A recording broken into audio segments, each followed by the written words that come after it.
تو قیامت آئے گی، قیامت سے پہلے ایک وقت آئے گا جبکہ دنیا میں کوئی صاحب ایمان نہیں بچے گا، اس سے پہلے ایک وقت آئے گا جبکہ پوری دنیا پر اللہ کے دین کا غلبہ ہوگا۔ اس سے پہلے کیا ہوگا؟ یہ اس سے پہلے والا معاملہ ہے جو آج کے میرے عنوان میں ہے، دجالی فتنہ، المسیح الدجال، الدجال الاکبر۔ اب سب سے پہلے سمجھیے کہ دجل کہتے کسے، لفظی معنی کیا ہے دجال کے؟ اردو میں بھی یہ لفظ مستعمل ہے، دجل و فریب۔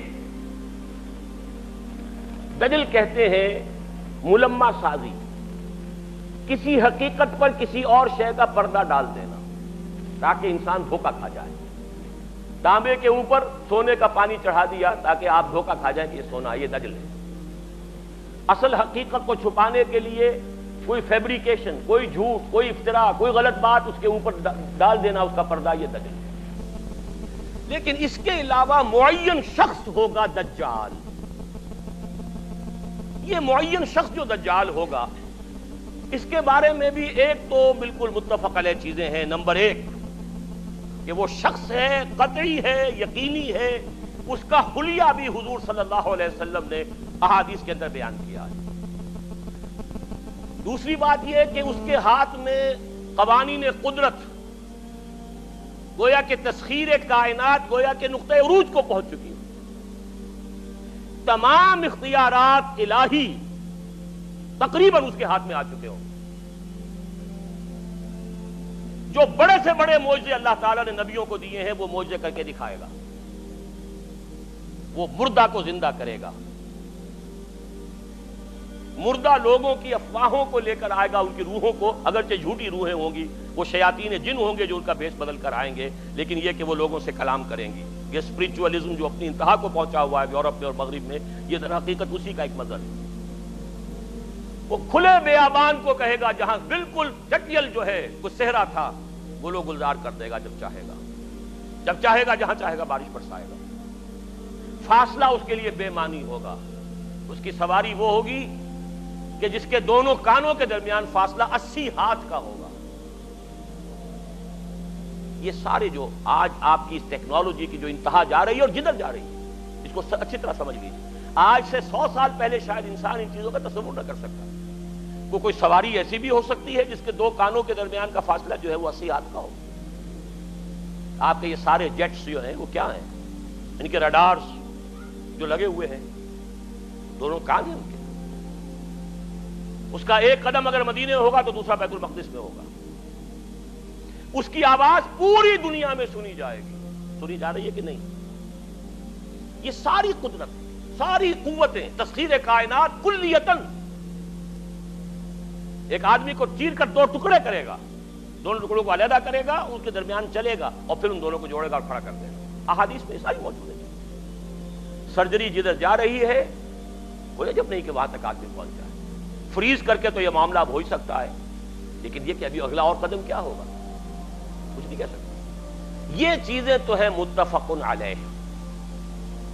البتہ کچھ معاملات کے اندر احادیث میں کچھ اختلاف پایا جاتا ہے اور یہ مشکلات الحدیث میں سے، اور میں بھی چونکہ اس مسئلے میں اب تک بھی کسی درجے میں، ابھی قطعیت کے ساتھ میں کوئی بات نہیں کہہ پا رہا ہوں، لیکن اب چونکہ گمان غالب کے درجے میں ایک رائے تک پہنچ چکا ہوں، اس لیے میں نے آج اس بات کو آپ تک پہنچانے کے لیے یہ عنوان اختیار کیا ہے۔ اس لیے کہ حدیث میں جو آتی ہے تفاصیل، اس سے معلوم ہوتا ہے کہ یہ دجال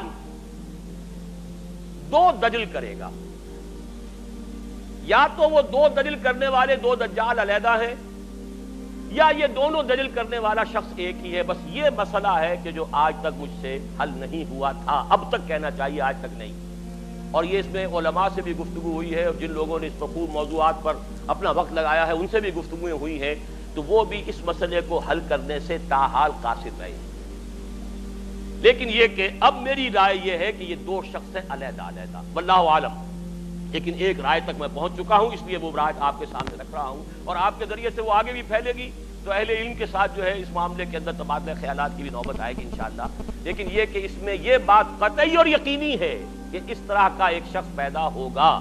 البتہ یہ کہ آیا وہ دو ہوں گے دو مختلف اوقات میں، یا ایک ہی ہوگا ایک ہی وقت میں، صرف اس میں اختلاف ہے۔ میرے نزدیک وہ دو ہوں گے، ایک وہ شخص جو جھوٹا مسیح ہونے کا دعویٰ کرے گا، المسیح الدجال، جیسے حضور نے فرمایا میری امت میں 30 دجال اٹھیں گے جو نبی کا دعویٰ کریں گے، جن میں سے 5-6 تو حضور کے اپنے زمانے میں اور آپ سے متصل اٹھ کھڑے ہوئے تھے، بعد میں محمد علی باب ہو، بہاء اللہ ہو، قادیانی اور نہ معلوم کہاں کون اٹھے ہوں گے، واللہ عالم۔